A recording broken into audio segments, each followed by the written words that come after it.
สบายดีพี่น้องมัดสุขุสุคนเด้อมีคนกับ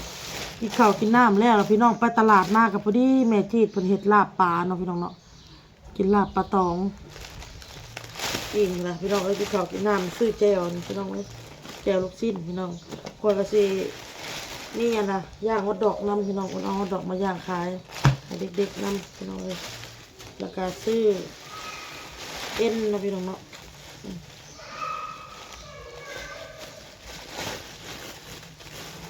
คือเอ็นอันนี้แหละเป็นนะหัวใจพี่น้อง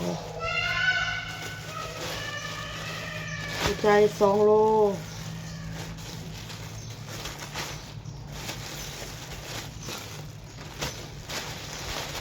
กับสิเห็ดเอาโล1พี่น้องอ้นบริเห็ดมัดพี่น้องเนาะฮอทดอกกับสิเห็ดเอาแถวนี้เอาไปขายพี่น้องแถวนี้ก็จะเอาไว้ให้พี่น้องเนาะบริเอาไปมัดเพราะว่าเฮาเห็ดออกไปขายเท่าละหน่อยพี่น้องเปียกเรา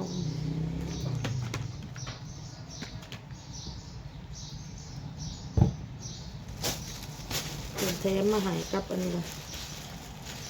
อ้นซื้อโล1ว่า80ข่อยก็เลยซื้อเอา4 โลพี่น้องเลยแล้วก็เลยลดให้โล1 8โล1 70,000มันบ่เซิงว่าเป็นเอ็นมันพี่น้องเลยนี่เด็กอ้นซื้อแบบซีดหมุนนะอ้นจะมาจามขายนี่พี่น้องแบบเป็นเอ็นติดซีน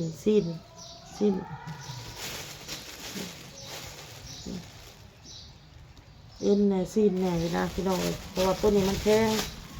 เนาะนี่อ้นจะมาจามขายซื้อมา4 โลพี่น้องเลย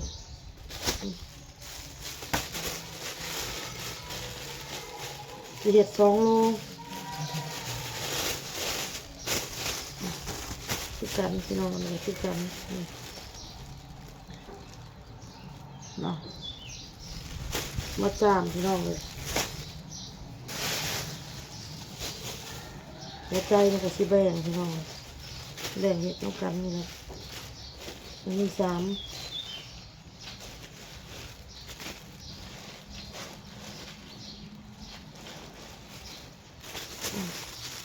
เห็ดตัวนี้น้อยส่วนตัวนี้จะเอาเข้าตู้เย็นเอาบอกลูกศรลูกชิ้นมาจามมักแล้วก็เอือบแล้วก็ออกไปจามขายพี่น้องจามปิ้งเพราะว่าทอดปีกไก่ตูดไก่กะมีผู้ใหญ่ใจดีเพิ่นเมาแล้วพี่น้องอ้นก็ขอบใจเพิ่นหลายๆขอให้เพิ่นมีสุขภาพร่างกายแข็งแรงมีแต่ความสุขความเจริญเด้อพี่เด้อขอบพระคุณมากๆผู้ใหญ่นะพี่น้องอ้น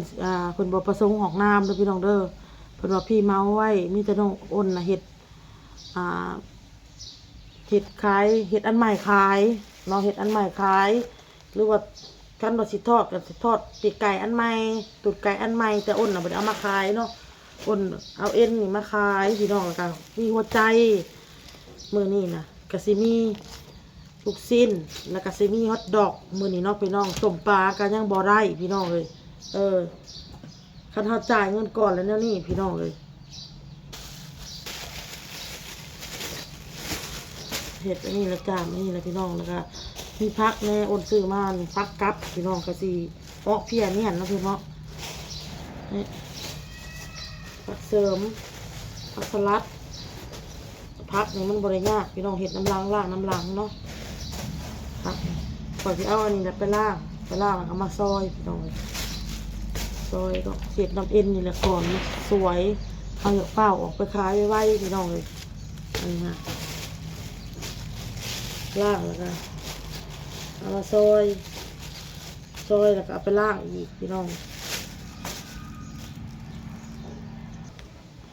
ซอยพี่น้องเลยซอยเอ็น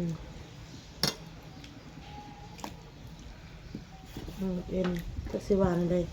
คัดสิว่าเอ็นกับโบแมนพี่น้องเลย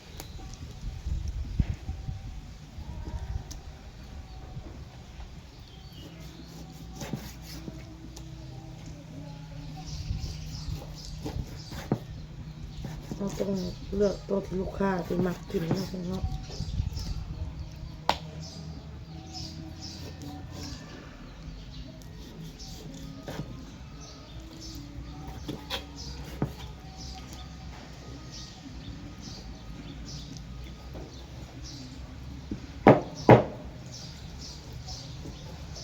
มีFCคอมเมนต์ในช่องแม่น้อยมาว่ะ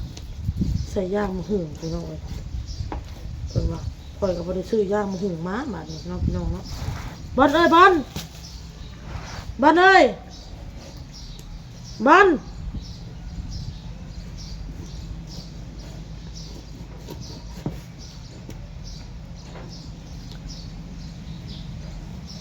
บอลลูก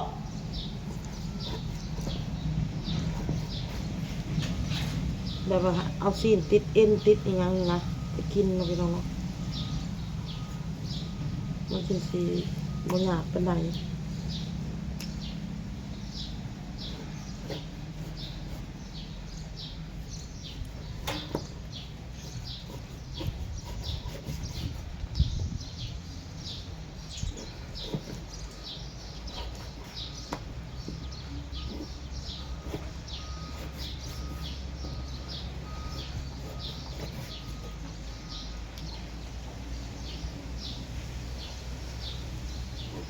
ย่างมะหุ่งใส่ร้ายกับเปื่อยใส่2-3หยดคือเพิ่นบอกนะคืออันน่ะ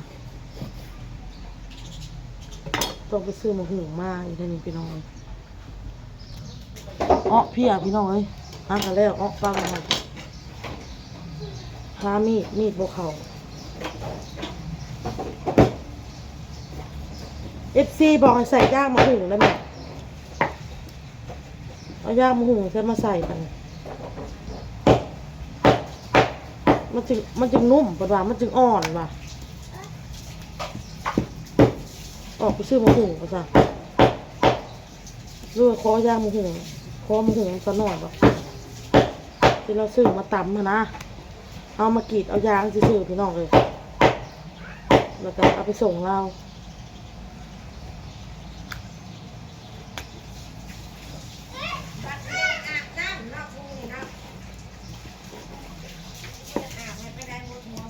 บ่ต้องหดหัวเขาหรอก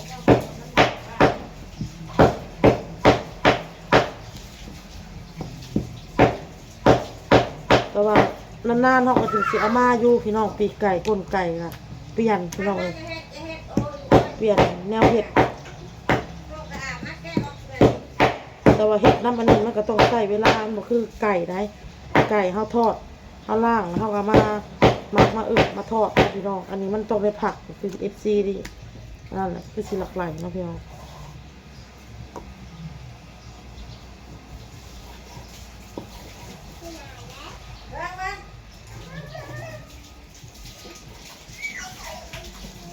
อาบแล้วก็แล้วให้บักบอลเอาเครื่องมาหนุ่มให้น้องมาโต้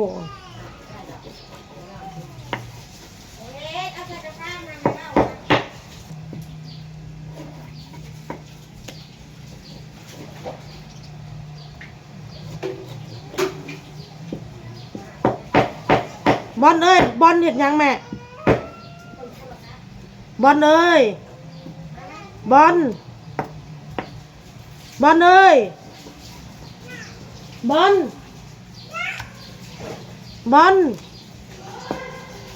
ว้าพ่อมานี้ขอชิว่าเลยเจ้าได้ยินอยู่บ่ขอยเจ้าจะเป็นซิปเถื่อเอาเครื่องมาหนุ่งให้น้องค่ะพอ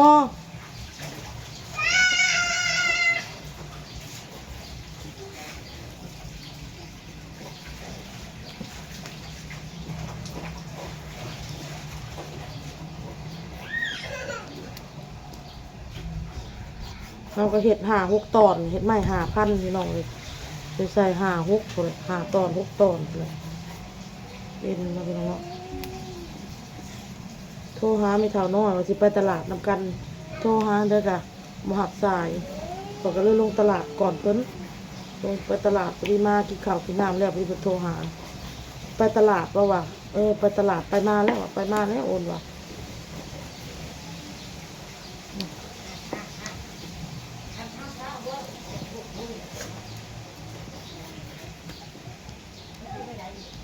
ออโต้แลนแล้วแม่ออโต้พบแล้ว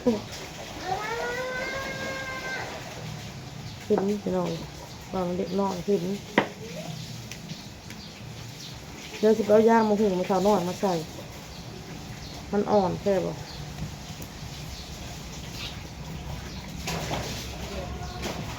เลือกใส่ใบมะกรูดหัวชิงไข่กระเทียมน้องเลยเขาก็เอาไปย่างมันย่างไฟนอนปล่อยย่างปล่อยค้างเนาะก่อนอื่นก็สิย่างลูกชิ้นก่อนพี่น้องย่างลูกชิ้นย่างฮอทดอกก่อนเนาะแล้วก็สิย่างเอ็นย่างหัวใจ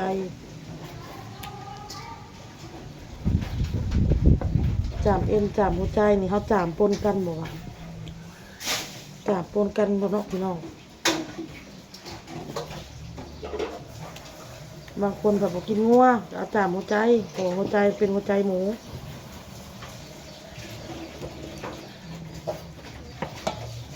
แต่ถามแบบมีเอ็นบอกมันก็มีพี่น้องเลยแต่สิบหายมันมีเลยมันก็นั่นเลยมันก็สิมีแบบซีนติดเอ็นแบบสินะพี่น้องมันบอกเชิงว่าเอ็นล้วนสินะ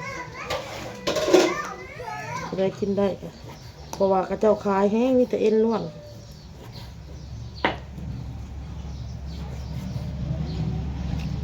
ไป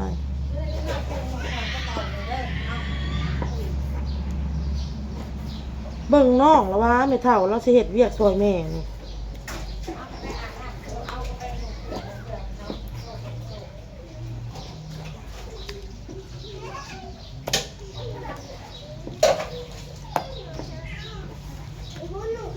พี่อะมันเป็นบกหรือเปล่าครับ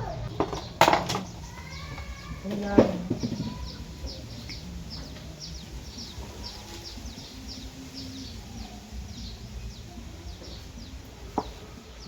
เนื้ออ้นเด้อนี่เป็นว่า จะดวงกับค่ะมันเป็นงอก หน้าผัดคนครับ หน้าแล้วผม มันไม่มีคนอยู่ไปคนของเขา เอาลงตลาดไห่ตานะผมไห่เดี๋ยวไปลงตลาดก่อนเอาไปทิ้งในร้านแล้วก็ไปหลอกซื้อเครื่องมาแล้วก็กลับมาแล้วมาเอาน้ำลาย โยกเขาเด็กเขาจัง จังหวะช่วง3-4 ครั้งนี่เหรอวะ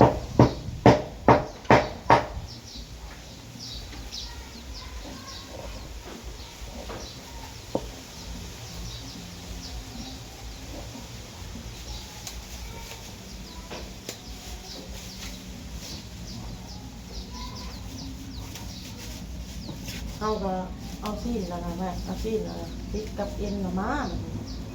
ลง70 อัน ป้าเอ็นสิจะแพงแพงแต่70เอ็น14เอ็นล้วน35เอ็นแบบรุ่นๆไปเขาซื้อมา35ไม่เรียกพายแต่มันจะเอ็นล้วนเขาไม่ เอ็นล้วนเขาขายนะ มันมีแป้งเปื่อยเด้ เปื่อย นี่เป็นทงคืออันเป็นซองคือซองอันคือซองอันสีอาหารนี่แหละ บอก เอามาสลาวใส่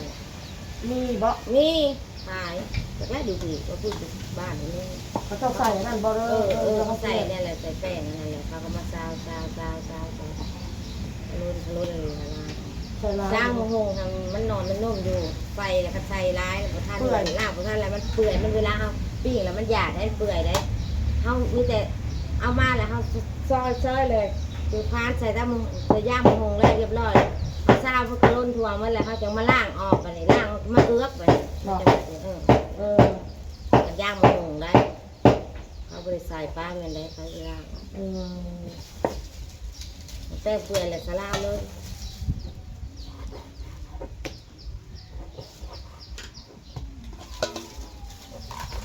เราไลฟ์ดูสบายดีพี่น้องสบายดีพี่น้องเมื่อสุคนเด้อเอฟซีเด้อโอ้มาแต่ลายน้ำร้านนี่แหละ แป้งเปื่อยเนาะเอาแป้งเปื่อยถามเขาว่าแป้งเปื่อยพระเจ้าต้มเซนอีสังตุนติ้นโรเล่เขาก็ใส่แป้งอะไรมันจะเปื่อยไว้อ้น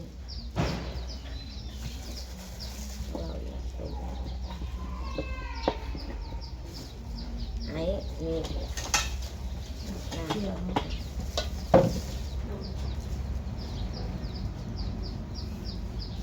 ลูกคิดอยู่ ตัดต่อคลิปฟ้าแม่อยู่ได้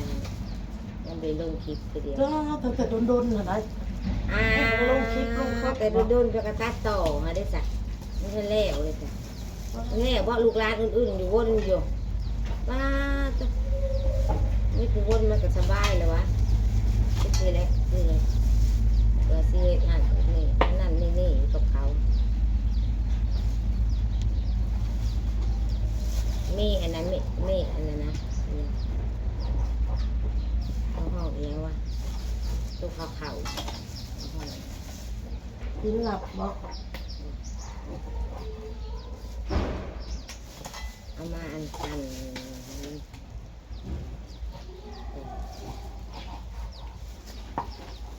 ห้มึงงา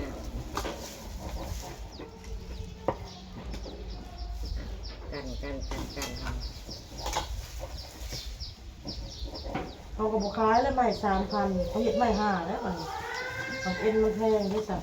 โอ้ยใครจะมีไว้3,000เนาะหาเลยตอนเป็นไงป้าน่ะ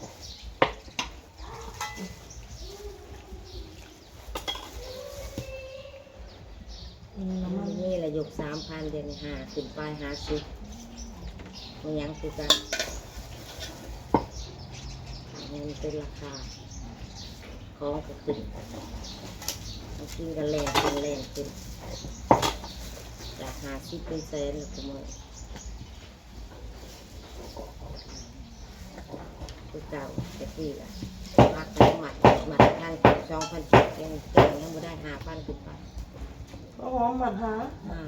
เพียกกระก้องชิดเลย บ่มีเลยตะ นี่ กี้ 2,000 ต้อง5,000ต้อง2,000เรียนมันไปได้ หมดยุคมันล่ะ เอาน้ำมาใส่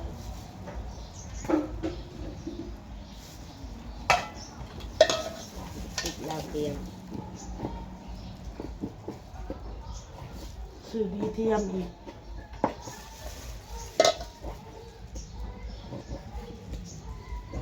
ดีเตรียมเป็นอย่างดีเตรียม ดีเทียมบ่มาใส่เกลือเพี้ยตรงนี้เกลือเพี้ยอะไรมาเลยจาก ป้าล่ะครับใส่ราคาดีเตรียม ไปซื้อห้ามเพื่อนเอากระบอนไปตัดผมกับปานนั่นเขาครับ ตัวผมมันยังไม่ได้ยาวคือเหลือตัวตั น้ำ ด บริยาวพี่ลึกกันคู่สั่งบอกให้แม่จะพาไปตัดเลย ตีตาเลยผมสำนักเนี่ย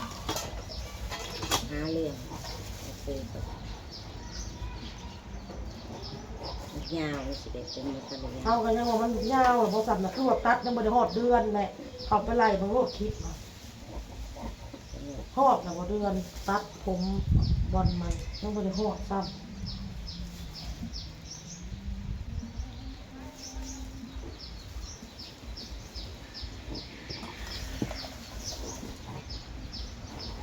ไปซื้อแป้งเปื่อยอะไรเนี่ยแป้งเปื่อยเนี่ยเจ้าขั้นไปเลยบอก เอามาโหยแล้วก็สลาว มันต้องไปล่างออกบอกเดี๋ยวที่เขาไปเบิ่งในยูทูบเอาไปอยากเห็ดมันจืดปากมันทุกคนอยู่ที่น้องมันอยากหมู จังบ่ยาก จึงบ่ยากหมูจึงบริติ นะ นะ กับพ่อยย่างมะโหใส่แล้วมันเปื่อย ถูก เลย ใจ ท ทุกคน ำอยากได้เวลาเขากิน มันกระดูกมันเลยกินกระดูกจากไม้มันทงหนึ่ง65,000ได้เขาซื้อน้ำเอื้อยนะทงหนึ่ง72,000มาซื้อห้านบ่เขาซื้อหัวใจ65,000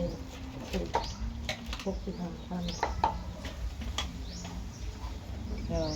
4 นอนมาสักแขกทงหนึ่ง63นอน 12 14 16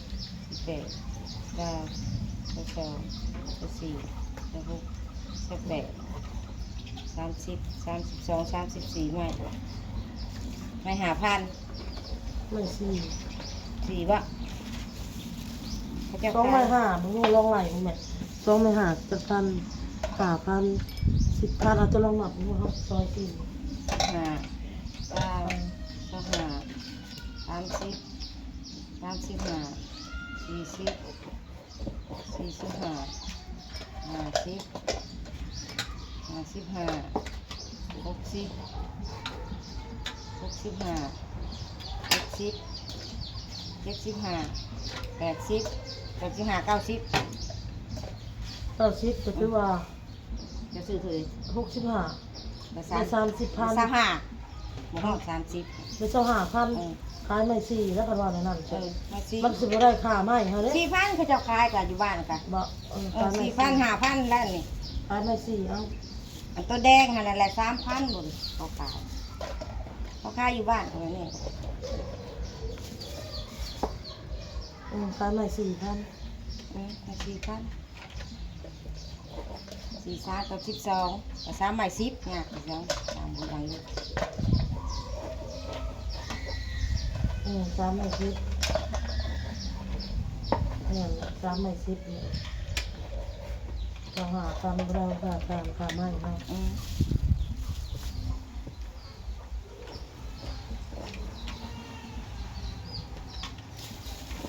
เสร็จแล้วจ้า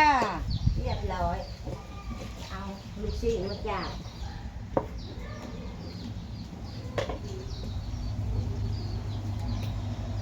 แม่เขาบอกให้จ้ามไม้ตัวนั้นหั่นนั่นนี่ค่ะจ้ามคือไม้ใหญ่มาเลยบัดเฮาสิจ้ามเอ็นแล้วสิบ่มีไม้จ้ามเลยจ้ามเอ็นจ้ามหัวใจมันต้องใช้ไม้ใหญ่เอาบ่ได้ซื้อไม้มามันบอกกันทำไมไม่ฟังกันเลย ทำไมไม่พังกันเลย ก็ไม่รู้เนาะ ไม่รู้ยังไงบอกแล้ว ก็เปลี่ยนได้นะ